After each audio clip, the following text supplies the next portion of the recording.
Hello everyone, and welcome to Memories Dogma, a visual novel released fucking today by a company known as Sakai Project, I believe, if I remember correctly.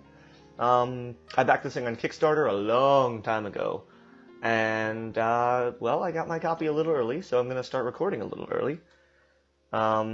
Now, I say it was released today. I'm actually recording this a little early, so it'll actually it's actually released on Friday, the 4th of November. So, I'm recording this before then, because I have an early copy that they give out to all their backers. But I'm not actually going to post it until Friday, so therefore today was the release day, since I should be posting this on Friday. If I didn't, then I'm lying. Shut the hell up. But we're going to get started. I've been looking forward to this game for a long time, so here's hoping it's pretty solid. If my perception is something that should belong to me, then that perception is something that must be part of my very being. It's philosophical, I like that. You guys know I'm a philosophically minded individual. Haven't really done a video like that in a while, but I do plan to at some point. Just haven't gotten around to it. School, man, school. Do you still remember 3 years ago on this day what you were doing, who you were with, and where you were? This sounds very familiar to me because I read the manga that was free. Is the lighting a little? Hang on, my lighting's lighting's a little bit better when I do that. Okay, cool. 3 years ago on this day, what you were doing, who you were with, and where you were. There's practically no one who would be able to answer that if asked on the spot. Human memories are constantly being written and rewritten. Sometimes the order of information gets mixed up or the events themselves are recorded incorrectly inside the database that is the human brain. It's impossible to tell when memories will be updated or deleted, and it's uncertain whether or not someone's recollection of a certain event is even correct or not. One more time, just making sure. Yeah, okay. Just gotta make sure my mic and everything is working. You guys understand. Is correct or not. The more one tries to remember, the more they find themselves forgetting, and yet a simple sound, smell, or object could become the trigger to help recall even the vaguest memories vividly. These collections of memories, a vague amalgamation of information itself, are what allows humans to say with certainty, I am me. I disagree with that point, but we'll get to that. Why are you, you, in quotes? There aren't many things you could say to answer that. I actually have a piece prepared on this. It's interesting that this kind of ties into something that I'm going to do later on, but we'll get to that.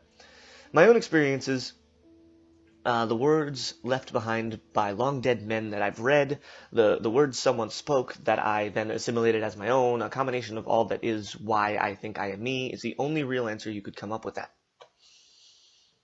The fact that you are able to think is... Okay. However, all of these are nothing but your own experiences. The moment information transmitted by someone else is received by you, you filter it through your own perception and it becomes your own experience. Everything becomes assimilated as your experience, and that information then gets recorded as your memories. I do like the philosophical nature of this, but I disagree with so much of it. Oh god, hang on. How do I go back? Shit, I don't actually know how to go back. Fuck. Oh well, not a big deal. Actually, let's go to configuration and figure out how to go back. Oh. It doesn't tell me. Huh. Alright. If that really is true, then what about her? Quotes.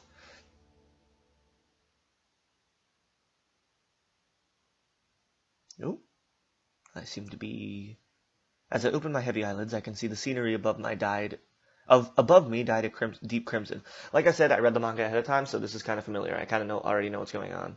I didn't get as much intro bit as I just read there, but I kind of know the first part of this story. The faint scent of antiseptic tickles my nostrils. This is... Alright, we know our name. I like that. Exposition through visual and plot-related elements, not through clunky dialogue. Well done, Well done. I raise my head a little to make sure my body still functions. The first thing that enters my vision is the AR display, which has my name on it. Helpful. A translucent screen filled with various numbers and words. Next, I can see my body, tucked into some sterile sheets with only the arms poking out above it. My left wrist is wrapped in a white bandage. Excuse me. The hospital, huh? I've seen this scenery many times before, so we've been to the hospital many times. My hazy consciousness slowly starts to grow clearer, and I recognize the sound of somebody clacking away on a keyboard. I look towards the direction of the sound, and I see my friend Amamaya Kakeru sitting at my bedside, engrossed in his old laptop. He notices me looking at him and raises his face from the monitor. Yo. Yeah, they actually have full-fledged voice acting for this game, too. They really pulled out the fucking stops for this game. And I was impressed by the Kickstarter campaign, too, so oh, here's hoping, man. It's all in Japanese, though. I thought they had English voice acting, but it's not a big deal. It might be because I'm recording this early and the English voice acting doesn't exist in the game yet, but that's fine. I'll just read the stuff out loud. What's with that disgruntled expression? Do you really hate me being here so much? What's the date? So we're emo now. It's August 26th, 2030. Wow, that's near future. Alright. It's been about 6 hours since you were brought to the hospital. I see. I failed again. I mutter as I stare at my bandaged left wrist. Hearing me, Kakeru lets out a dry laugh. Man, you just don't learn, do you? What? Cutting your wrist is the least guaranteed way of killing yourself. I thought I told you this last time. Yeah, again, the reason I'm not quite going, oh, he's trying to kill himself, is because I read the manga, and yeah, I already kind of know that he's suicidal, and why, but we'll get to that in a second. You're also the only one who alerted the authorities last time. Sheesh, put yourself in my shoes for a bit. My summer break's ruined because of you. Leave me alone. I never asked for your help. You can go enjoy the summer break by yourself. You think I'd be here right now if I could actually cut ties with you? Sorry. If you really feel sorry, then help me with my linear algebra homework. We both laughed bitterly at that. Yeah, this was part of the manga where he was just like weirdly optimistic about things and talking to a suicide attempt victim. Like, oh, you're ruining my summer, eh? I don't know, man. I ain't feeling it. Hey, Hiroki. Kakeru looks at me with a serious gaze. Do you really want to meet Sarano-chan that bad? I avert my gaze and stare out the window. Backgrounds? Sarano. Mizunashi Sarano. The girl I'd spent 3 years of my life with. Last month, she suddenly died. According to the police, she suddenly jumped out of an alleyway and into a passing car near Fuchu Park. Ever since I heard the news, I've tried cutting my wrists multiple times.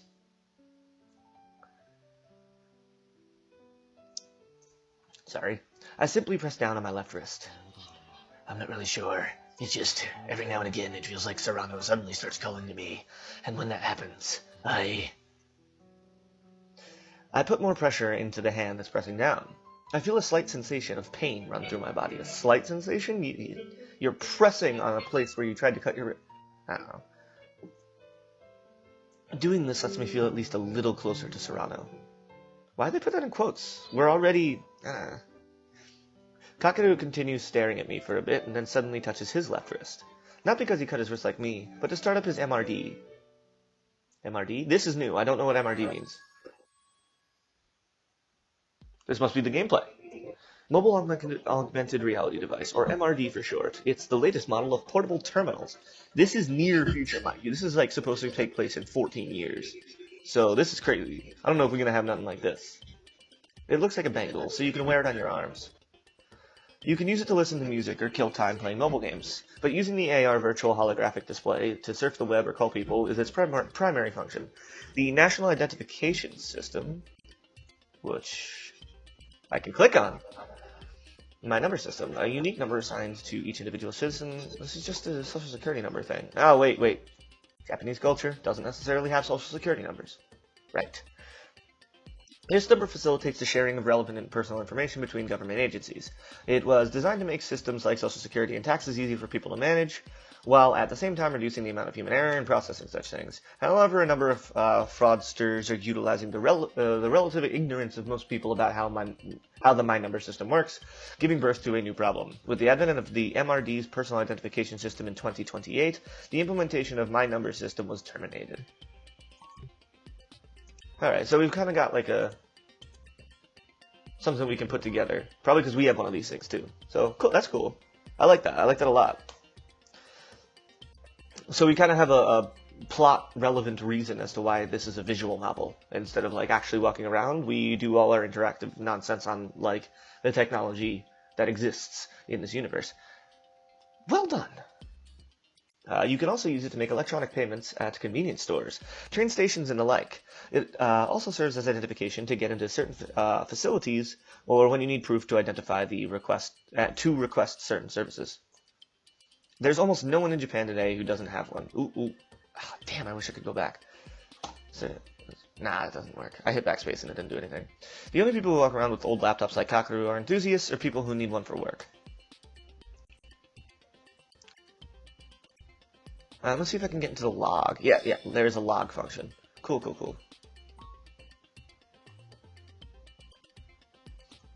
And it actually is all... Okay, so it's got all the dialogue. And you can replay the voice acting? That's pretty baller. I can't lie. Oop. 1.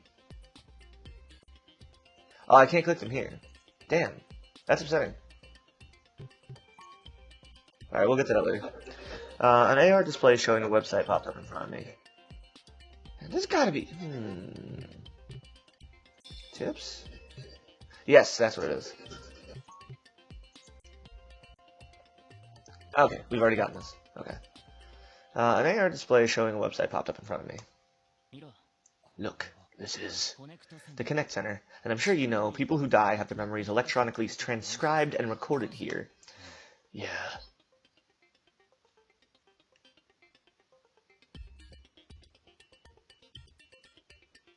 Ooh, look at that spanning shot. I love it. Connect Center. The chain of events that led to its founding were in some sense a dark chapter in our history. 3 years ago, a certain university's research succeeded in electronically transcribing and preserving a person's memories using a technology called e-memory. I'm not clicking on e-memory, I'm just going to explain it. Basically, memories are put on the are put in terminals where you can literally access the memories of past people. This should have been a groundbreaking invention that would have helped humanity greatly in their daily lives. However, contrary to expectations, e-memory started being used for criminal purposes. Like everything does, let's be real. For example, some people use it to electronically copy a person's memories without permission and use it to spy on their lives. It's kind of vague on exactly how that works, but, you know, go with it. Then that information would be sold to people with more perverse motives for their entertainment. People who found enjoyment from such things realized that there was nothing else that could compare and sought after even more stimulating memories. In the end, the worst thing imaginable ended up happening. People were kidnapped and subjected to violent acts, and their memories of that experience were uploaded onto the internet. It's like dark web shit. It was an event that came to be called the Nightmare Memory Incident, and I mean, they just explained it, so I'm not going to click on that either. The ringleaders behind this atrocity were arrested, but the government took a hard stance after this incident and made the copy of living humans' memories illegal. Then, after trying to find a solution to making e-memory safe and useful, the government created a facility to store the memories of dead people, the Connect Center. Which is this building that you see here, this thing. This is the Connect Center. At the Connect Center, you can access the memories of the dead and speak with them. You can hear the voices of your dead family, friends, and loved ones.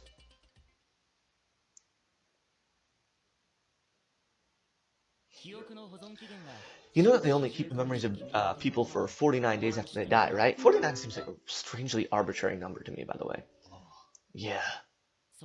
Sorano-chan died last month on the 13th. Her memories are going to be digituned on the 31st of this month. This is the last week you'll be able to talk with her. That's the clunky exposition that I'm not happy about. Digitune. Excuse me. Keep doing that. Digituning a memory, simply put, it's just deleting the data. In other words, the government's basically telling the people left behind that they have this long to get over it.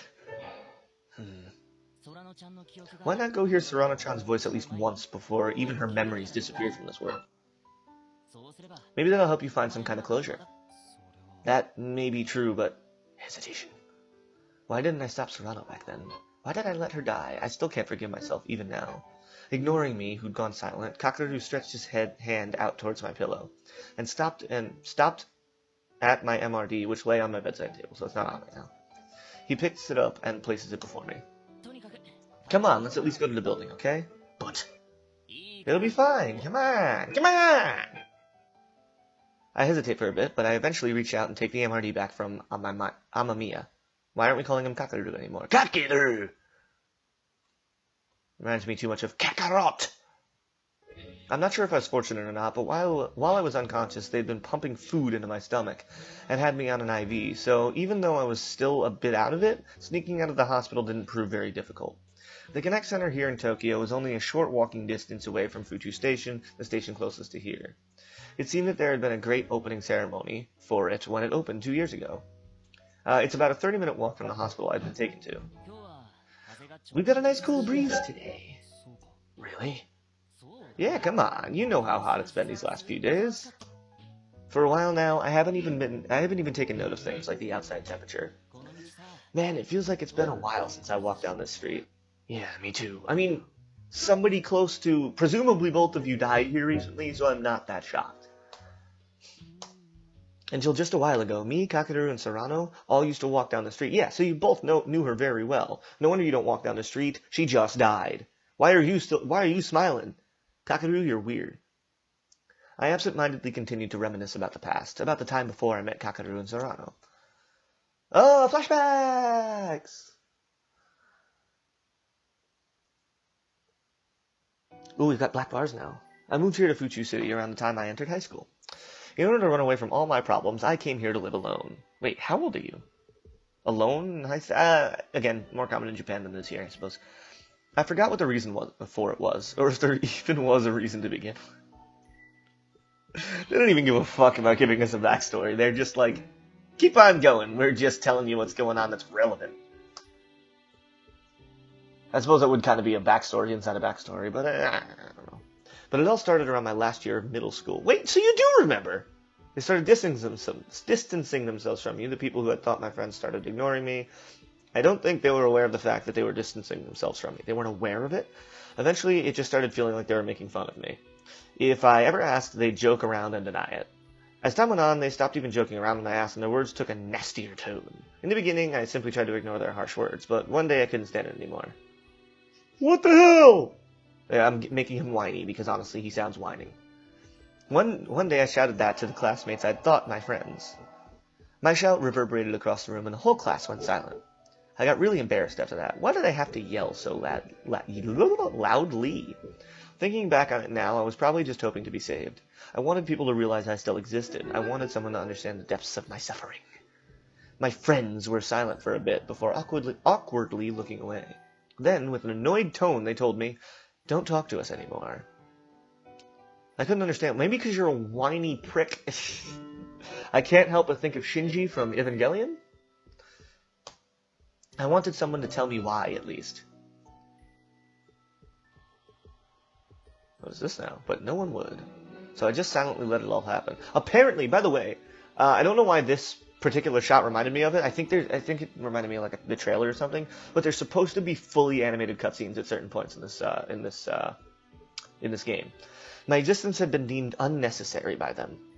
I was left with a profound feeling of loneliness all the way up until the graduation ceremony. One second, I was left with a profound feeling of loneliness all the way up until the graduation ceremony. At the same time, my relationship with my parents began to fall apart as well. I'd find out why until I didn't find out until much later, but anyone could see that my mother's actions were getting stranger by the day. Soon enough, she had trouble doing even basic household chores, and eventually she was hospitalized. My father's job required him to transfer often, so even during elementary school, I switched schools quite often. The constant moving around kept on increasing the burden on my mom, and in the end, I think it must have broken her. I wonder how long she had to endure the constant worrying. Did my mom have to suffer the same kind of abuse I did from my friends in middle school? Only she knew. If I only could read people's thoughts. If I'd known about the sorrow she kept in her heart, maybe things wouldn't have ended up that way. My father agreed instantly when I brought up the idea of living alone. I'm sure he was exhausted from dealing with my mother's condition as well. I wonder what my father was thinking the day I left home. Because of what I experienced in middle school, I didn't feel like talking to anyone in high school. Even if I was able to get along with someone, who knows when they'd just turn on me again. That's why I thought it'd be pointless to try and build any new relationships. I was done being told we don't need you anymore from people I thought were my friends. The pain from being alone after being rejected is far worse than the pain of being alone from the very beginning. Very soon I found myself as the loner in my class. The first people to talk to a loner like me were Kakaru and Serrano. Hey, the black bars are gone! So that was a lot of exposition. I appreciate the fact that you're still with me, if you are in fact still with me. Hiroki. A familiar building came up into my view, and my thoughts returned to the present. A white brickwork building, the cake shop Zelkova. I'm not going to read information about Zelkova. You can see faint orange glow spilling out from the doorway today as well. Oh, Zelkova. We'd always come here after tests and stuff to celebrate. I honestly remember having to treat you guys when we came here, more than the taste of their cakes.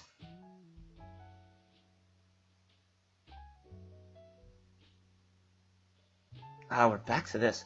We used to have contests to see who could score the highest on our final exams, and the loser would treat everyone to cake. The one who proposed that contest was me. I thought it'd be something fun to get us more motivated to do well on tests. So he's just bad at life. I remember back then, Kakaru was super pumped to do it, but Serrano was kind of trying to refuse. I only learned that they were among the top of our class later on. I'm sure you can imagine the test results. So every time we had exams, one way or another, we'd all end up agreeing to the contest, and of course, I was the one who ended up treating everyone every time.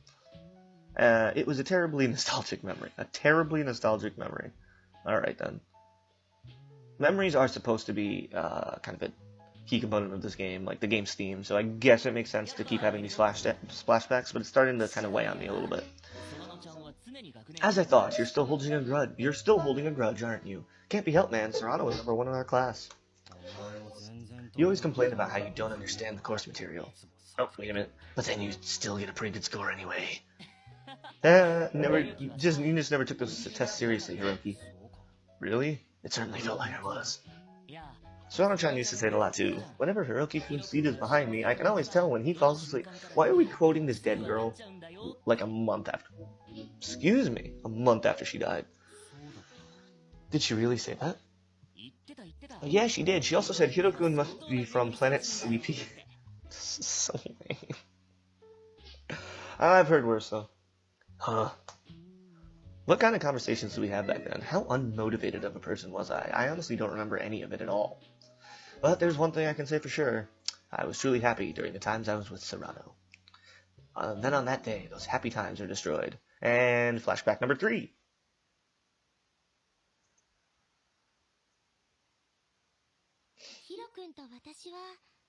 I think it's better if we don't meet anymore, Hiro-kun.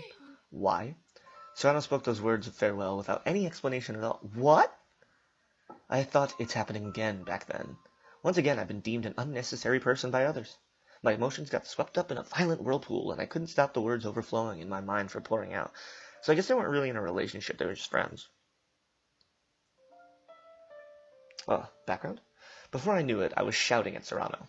I don't remember exactly what it was I said. All I know is that I said some terrible things. I said them with the express intention of hurting her. Then I left Serrano there and left the store alone. The last time I ever saw her, she was looking down sadly. Serrano-chan! Sorry, I mean, that scene was burned vividly into my memory. Perhaps Serrano had simply gotten tired of my existence hanging around her. But even if that were true, if I hadn't left her like that, she might still be alive right now. Oi! Oi! What's wrong? Kakaru turned to me with a puzzled expression. I still haven't moved one step from the cake shop. Sorry, it's nothing. You sure? Well, if you say so. Let's keep going, or it'll get dark before we get there. I nod towards Amamiya. Why do we keep changing between his first and last names? I'm just gonna say Kakaru every time I see that name, because I like the name Kakaru. Turn my back to the light spilling from the cake shop and continue walking. At that moment, I feel someone's gaze on me. Oh, who are you now? As I turn around to see a lone girl has suddenly shown up behind me, standing in front of the cake shop. The girl dressed in a Miko outfit shoots a glance at me. Have I met her somewhere? I think back, but my memories present no answer. Memories! Ha ha ha ha! Wait, there's a lot of people here. There's no way she's looking directly at me who's just passing by. Right?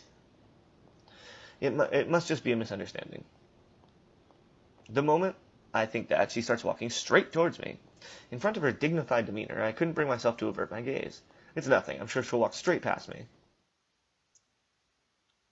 I finally turn away and wait for the girl to pass by me. As I do so, she has chosen. Alrighty then, she whispers into my ear. Huh? Who is this she's talking about? Oh, I thought she was going to have some evil eyes or something. Played too much Higurashi for this nonsense. Now it is your turn to choose. Choose what? Who is this girl, anyway?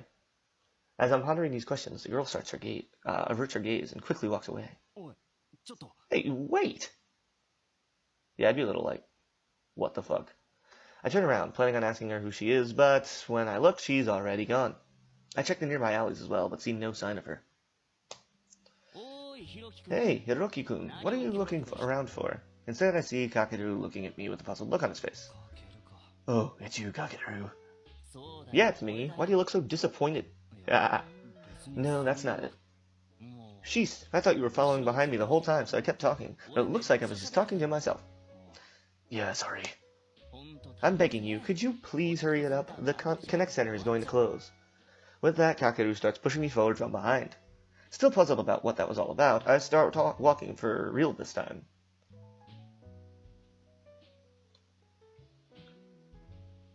I walked together with Kakeru to the park. This park that's more like a forest was also one of Serrano's favorite places. If you look up a little, you'll see a giant building towering up past the foliage, the Connect Center. And there it is.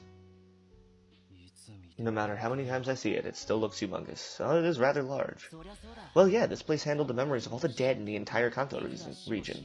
Even if it's only kept for 49 days, can you imagine just how much data is stored up there? Kakeru says while nodding to himself as he continued to walk forward. After passing through the park, we keep going all the way to the Connect Center. So we're there. Are we getting an intro cinematic? And then, all too soon, we arrive. Let's see, I think the entrance is over here. Kakeru starts heading for the entrance without hesitation, but... Hey, what are you waiting for? He turns back immediately. I still haven't moved one step since we arrived here. Maybe you should just go by yourself, Kakeru. I start to feel really nervous as my chest starts to grow really hot, really tight. I feel like it gets worse with every step forward. I feel like I can hear my heart beating louder than usual, too. No way, there's no point if you don't come too, Hiroki. Are you scared? Is that so wrong? You know, I realized this a while ago, but since it's you, you're probably thinking something stupid like it's your fault Serrano-chan died or something. Serrano-chan! Yeah, that's right. And that's why you're scared of talking to her. It's just like you going through life dragging your feet like that. Well, sorry. But for now, at least try having one proper conversation with her besides, after a short pause. If it really is your fault she died, then you'll be able to follow her into the afterlife properly after this. Suicide jokes. Great. What? That was so unexpected, I unconsciously replied. How do I put this? Think of it like having Serrano-chan push you forward a little. That way, you'll be able to do it without hesitation. Kakeru's words didn't have a bit of delicacy to him.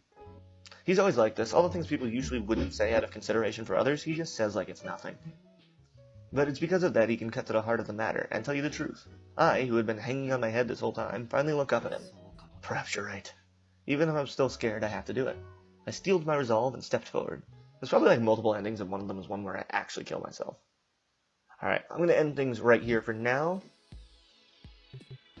Save. First slot. Alright. So that'll be it for this one, guys. Hopefully we actually get to the intro cinematic next time, but we've been recording for a long time now, so I hope you enjoyed part 1, and there will certainly be more of this to come. Let me know if you're enjoying it so far, and I will see you in my next video. Peace!